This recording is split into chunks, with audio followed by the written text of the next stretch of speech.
Detained and questioned, all because he didn't have an ID. A Winter Texan says he was handcuffed by McAllen police and put in the back of a police unit.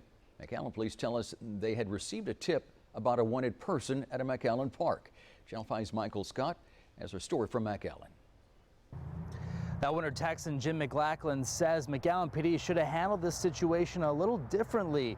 A spokesperson here with the McAllen Police Department tells me his officers were just following protocol. It all happened at Westside Park yesterday morning. Jim McLachlan plays softball with friends here. He's a Winter Texan from Canada. McAllen is his second home for a couple of months out of the year. He has second thoughts now. It's just not a nice way to come for a visit. He tells me his wife dropped him off an hour before his game started. He walked a few circles around the park, and he was stopped and questioned by a McAllen police officer. Within 60 seconds of talking to me, he had me in the cruiser with the cuffs on. McLachlan says he didn't have his ID with him because he feared it would get stolen while he's playing ball. His wife, Luann, was at another recreational facility just blocks from him. She got a call from the officer to confirm his identity. They never led me to believe that there was anything serious going on here. McLachlan's wife, Luann, doesn't understand why they didn't tell her Jim was handcuffed. She says she could have went home to get his ID. Sergeant John Sines is a spokesman for McAllen PD. This male was stopped and detained for investigative purposes on the suspicion of having a warrant. It was a federal case. McAllen PD was assisting.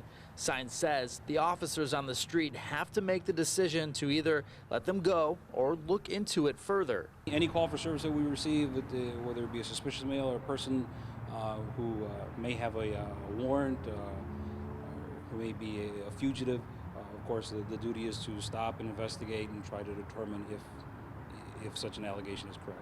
Sines tells me they understand the inconvenience this can cause someone. McLachlan knows police have a job to do. He says he was all clear once he was fingerprinted by the FBI. This has been the worst day of my life. I can't say it any other way. I come to this country, I've caused no problems. He hopes no one ever has to go through a case of mistaken identity like he did. And McLachlan says he will now carry his ID with him at all times. Reporting in McAllen tonight, Michael Scott, Channel 5 News.